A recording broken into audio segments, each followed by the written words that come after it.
안녕하세요. 오늘은 골다공증에 대해서 얘기를 좀 해볼까 합니다.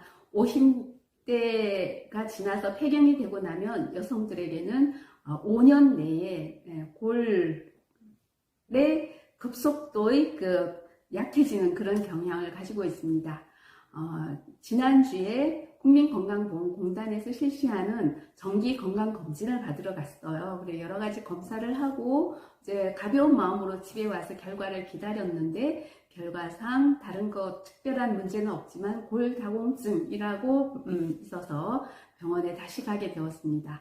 골다공증은 이제 골밀도 검사를 한 다음에 골밀도 검사에서 그 검사의 수치가 T스코어 마이너스 2.5가 나왔는데 마이너스 2.5보다 적은 숫자로 나오면 골다공증이라고 합니다. 거의 경계에 있다고 해서 이제 운동도 열심히 하고 약을 먹어라 이렇게 의사로부터 처방을 받고 왔어요. 약간 충격을 받았습니다.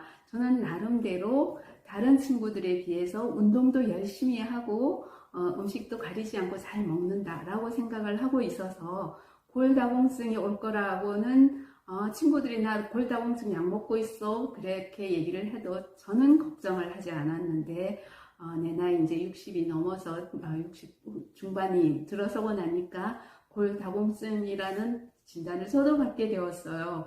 그래서 이제 열심히 골다공증에 대해서 좋은 음식, 운동 이런 것에 다시 한번 관심을 가지게 되었답니다. 그래서 골다공증이라는 것은 뼈가 그야말로 이제 구멍이 많은 것처럼 약해져 있다 이런 얘기니까 쉽게 골절이 일어날 수가 있겠죠.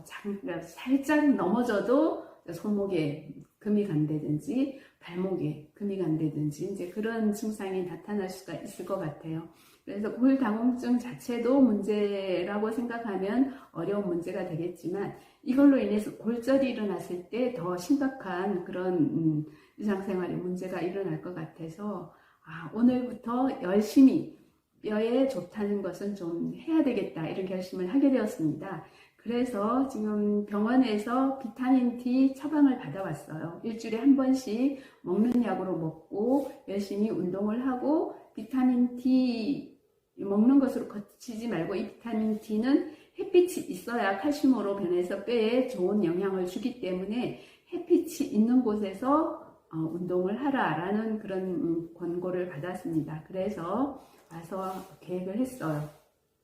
열심히 비타민 D 먹고 뼈에 좋다는 음식을 좀 찾아서 먹고 뼈에 좋다는 음식, 칼슘이 풍부한 음식이 되겠죠. 칼슘은 뼈를 만드는 그런 영양소니까. 그래서 우유, 유제품 또는 대부분의 녹색 채소, 케이크나 시금치, 브로콜리 등에 칼슘이 풍부하게 들어있다고 합니다.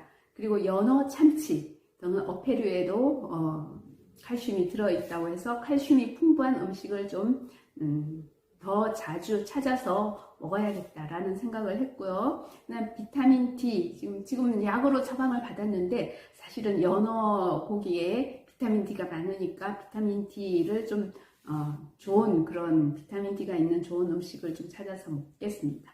그 다음에 단백질이 좀 근육을 튼튼하게 하면서 뼈의 건강을 지원하는 이런 역할을 하니까 단백질도 평소보다 더 잘 챙겨서 먹어야 되겠다는 생각을 하게 됐어요.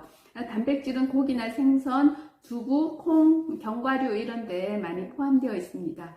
그래서 그런 것과 그 다음에 견과류에 있는 마그네슘 이런 것도 칼슘을 생성하는 데 좋은 역할을 지원하는 것을 좋은 영향을 주겠다 이렇게 생각해서 좀 좋은 음식이 뭐가 있는지를 찾아 놓고 매일 그런 음식을 먹을 수 있도록 노력을 해야 되겠다라는 생각을 했어요. 그러니까 먹는 것은 뭐 하루 세 끼 사실은 배가 고프면 늘 우리가 챙겨서 먹으니까 먹는 음식의 종류, 영양소만 잘 그게 좀 주의를 기울여서 더 다양하게 먹으면 될 것 같은데 지금 운동이라는 것은 사실은 내가 의도적으로 자의적으로 운동을 해야 되겠다라는 마음을 먹고 실천하지 않으면 운동하기가 쉽지 않습니다. 사실은 만보 걷기를 해서 만보를 매일 걷고는 있는데 이것이 정말 뼈에 좋게 몸에 좋은 영향을 주고자 한다면 사실은 조금 힘들게 하는 것이 좋겠다라는 생각을 하게 돼서 오늘은 걷기를 평지에서 걷지 않고 약간 30도 정도, 뭐 25도, 30도 정도 언덕처럼 생긴 곳에 가서 걷고 왔습니다. 그러니까 조금 더 이렇게 숨이 차다는 느낌이 들 그런 정도의 걷기를 하고 왔습니다. 그래서 골다공증에 좋은 운동으로는 우선 하체 강화 운동을 해야 되겠고 저항성 운동으로 해서 근력, 뼈를 지지해주는 그런 근육을 강화시키는 운동을 해야 되겠습니다. 그리고 넘어지면 골절이 일어나니까 균형 운동을 해야 되겠고, 그래서 우선은 하체 강화를 위해서 걷기, 약간 비스듬히 올라가는 그런 경사진 곳을 걷는 것을 저는 추천하고요. 저도 그렇게 하고 있습니다.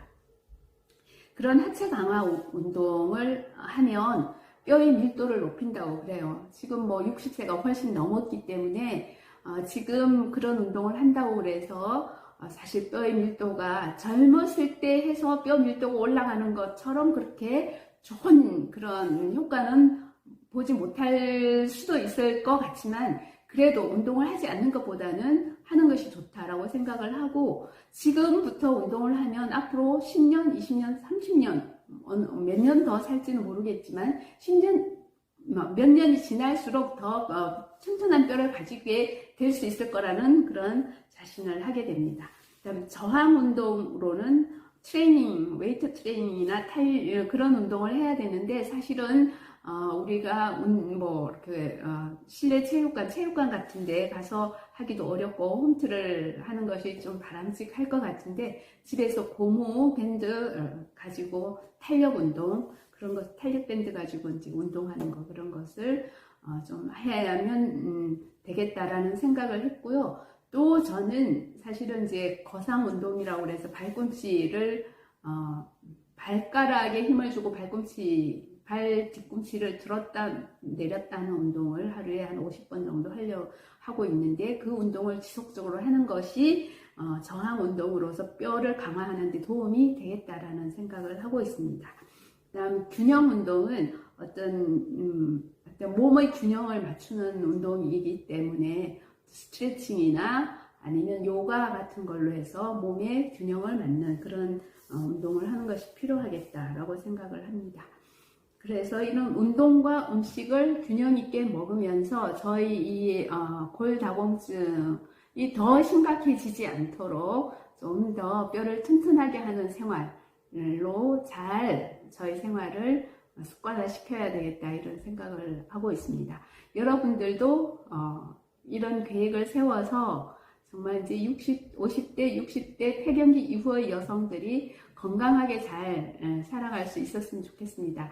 특히 70 이후가 되면 균형 감각이 떨어지면서 잘 넘어지거나 낙상을 하게 되는데 그럴 때 골다공증이 있으면 쉽게 골절이 일어납니다. 그래서 균형 감각을 가질 수 있도록 균형 감각을 이렇게 요가 운동을 집에서 할 수 있기를 바라면서 사실 스트레칭 같은 것은 하루 이틀 해서 되는 게 아니라 습관화 시켜야 되잖아요. 저 같은 경우에는 밤에 자기 전 한 15분 정도 스트레칭을 합니다. 요즘은 유튜브에 스트레칭 하는 운동 많이 나와 있어서 15분 요가, 20분 요가 이것도 처음에는 뭐 계속 화면을 봐야 해서 어려운데 오랫동안 반복하다 보면 이제 내 머릿속에 그 요가 운동을 하는 그 모습들이 그려지기 때문에 화면을 계속 보지 않고도 따라 할 수 있는 정도가 됩니다. 그래서 15분, 20분 정도 요가하는 것, 스트레칭 요가하는 것을 자기 전에 하면 좋을 것 같습니다.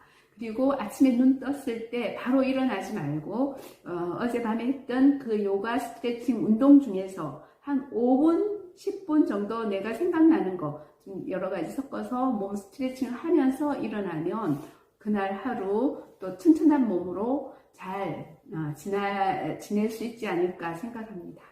그러면 오늘도 튼튼한 몸으로 잘 하루를 보내시기 바랍니다.